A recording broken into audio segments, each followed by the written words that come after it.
The Galactic Council prided itself on knowing every spacefaring civilization in the Orion Arm. They had charted thousands of species, assessed countless worlds, and maintained a fragile peace among empires that had learned, through trial, fire, and ruin, that war never truly ended, only simmered. So when the first contact alarms shrieked across the Council's orbital hub above Daera Prime, no one expected the source to be a backwater system known as Sol. The flagship sensors locked on to the approaching vessel. At first, analysts assumed it was an error. The object's sheer mass dwarfed even the capital dreadnoughts of the Zerati fleets. It wasn't simply large, it was colossal, an armored leviathan that moved with deliberate grace. "Confirm again," ordered Chancellor Vaynar, his tendrils quivering in disbelief. No known civilization under Class Tier 8 could even forge a frame of that scale, let alone power it. The scanners pulsed again. The readings didn't lie. This Titan warship, designation unknown, was not only real, but active. Every chamber of the Council hushed as the craft emerged from the shadow of hyperspace. Hull plating layered like overlapping mountains glistened beneath the station's starlight.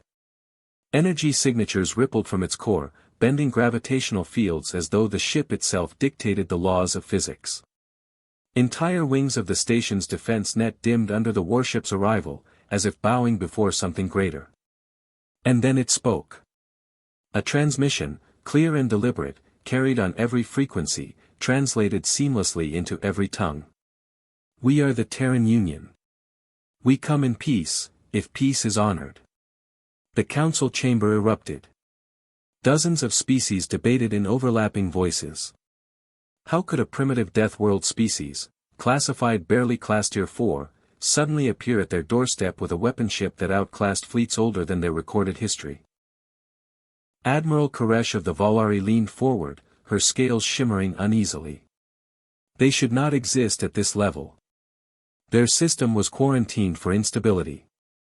How did they rise unseen? They did not rise unseen, Chancellor Vaynar whispered. His eyes flickered to the human vessel. "We simply refused to look." Inside the Titan warship Erebus, Captain Marcus Hale stood on the command deck, hands clasped behind his back. He knew the effect his ship had on the Council's sensors. The Erebus was not simply a weapon, it was a message carved from steel, fusion, and willpower. Earth had endured centuries of chaos, fought wars on the surface and in orbit, and clawed its way to unity not through diplomacy alone, but survival. The Council had once ignored Earth's desperate signals for inclusion. They had deemed humanity too violent, too raw, too unstable. So humanity had stopped asking. They built in silence, turning their cursed world into a crucible, and forged a Titan to carry their answer. Now, as Hale looked at the sea of alien faces appearing on his holoscreen, he let the silence weigh heavy before continuing. Earth remembers being dismissed. We remember the blockade attempts when our colony ship strayed too far. We remember being labeled unfit for the stars. Today, we stand not as petitioners, but as equals. The words fell like thunder.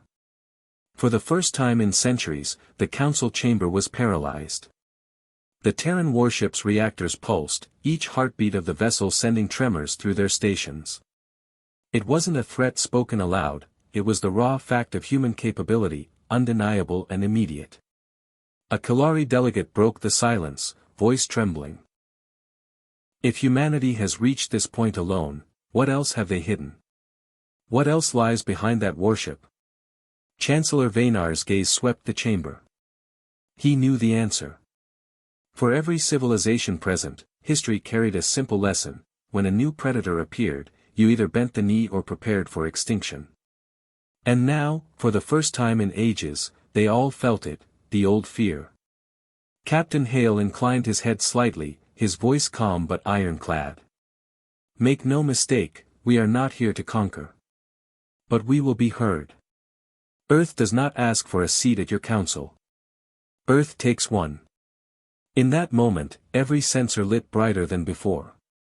Every calculation screamed the same truth. Every heart across the chamber froze. The age of humanity had arrived, carried on the back of a Titan.